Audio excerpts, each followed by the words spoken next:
lost their daughter Jessie in the Aurora theater shooting. What did you learn about them? Oh my gosh, they are such amazing people, and I think this film has so much heart. I know you watched it, Matt, because we do embed with all these families who have lost loved ones. They lost their adorable daughter, Jessie, 24 years old, in Aurora, Colorado. And Lonnie and Sandy were gun owners and are gun owners, and they belong to the NRA, and they just never thought about this. So their views on guns, they became advocates and really experts. They've really evolved. There's a very common expression out there that says the only way to stop a bad guy with a gun is a good guy with a gun. And yet they asked their daughter's boyfriend, who was there, if he had had a gun at the time, would it have made a difference? I thought that was one of the most impactful moments of the film. One of the first things they asked him, because he had a concealed carry permit, but because he traveled from Texas to Colorado to visit Jessie, yeah, he didn't have his gun.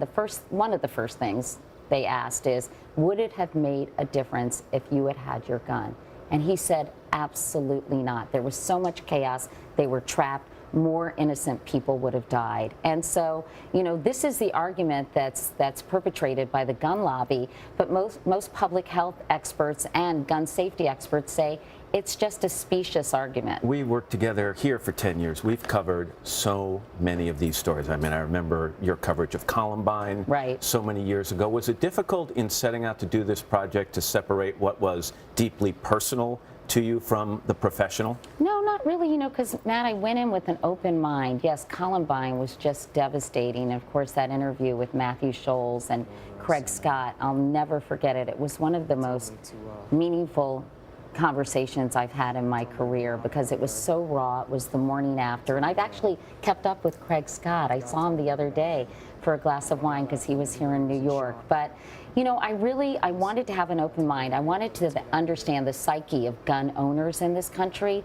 and what they were afraid of. And they are very fearful of confiscation, which has been ginned up by the gun lobby, because when gun sales go down, the gun lobby has really become a marketing arm for the gun manufacturers. They don't really speak for their members. And by the way, the Supreme Court has already ruled out confiscation. Yeah, exactly. You have a right under the Second Amendment to have a gun for self-protection. Even Justice Scalia said it wasn't unlimited.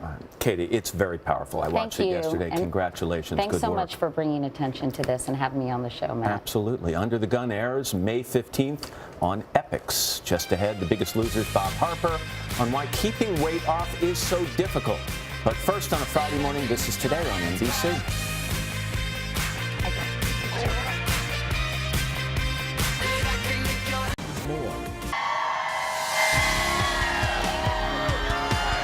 It's 8:40, losing weight is hard enough, we all know that, and for some, keeping it off can be an even bigger challenge. That's what a recent study found after examining the weight gain of 14 contestants from the 8th season of NBC's hit show, The Biggest Loser.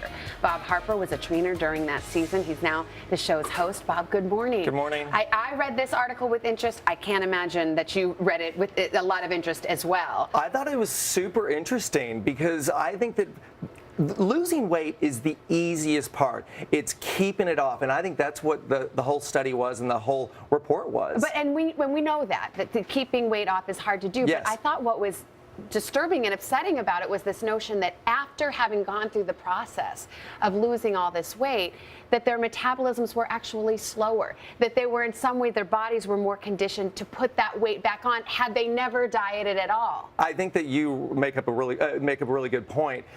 Our bodies want to be the weight that we've been for such a long time. That's why it's such a battle. If you've been overweight for a long period of time, your body is going to fight you tooth and nail to get back. That's why you have to be so diligent. You have to watch every single thing that you are doing, no matter if you've lost weight on The Biggest Loser, Weight Watchers, Jenny Craig, however you've lost the weight. I guess it's just a reminder that you have to stay vigilant. That's right. You have to stay vigilant. You have to think about what you're doing every single day. You think about when you've lost weight, you cut out the carbs, you cut out the sugar. You can never go back to that kind of lifestyle again. You have to change every single thing that you're doing, and you have to think about it every single day. Yeah. Let's talk about something, it's called intermittent fasting. Let's go over here.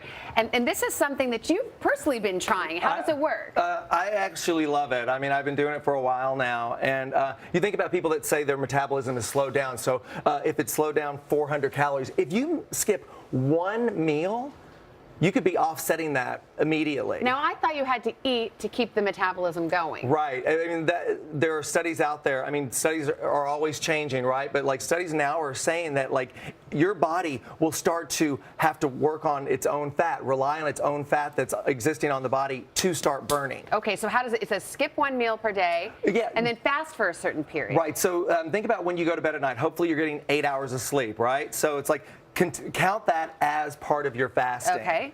And then skip that first meal maybe, and then go into your two to 2.5 meals a day. That's what I normally do. This means skipping breakfast. I thought we weren't supposed to do that.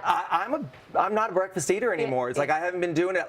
I like to eat, so it's like if I'm going to have these 2 meals, I'm going to have 2 big, substantial meals. Which brings me to our next board, because I would then think like, okay, my meal will consist of pizza and ice cream. And would let that me not tell be you, recommended? I would not want you to do that. Yes. Pizza and ice cream is definitely not going to help you to lose weight, although you don't need to lose any weight. I would get you to focus on getting a lot of vegetables, good fats. Yep. And then get your protein. People are so obsessed of like, am I getting enough protein? If you're having a chicken breast, you're going to be good to go. But focus on your vegetables. I don't see carbs on that list. Yeah, you know what? Starchy carbs, Yep. sugar is not a part of my diet, and it shouldn't be a part of yours. All right, Bob Harper, thank you so much. Good chat. Up next, Sending the Wrong Message, the magazine for girls under fire for a controversial swimsuit spread. We've got more on that, but first, this is Today on NBC.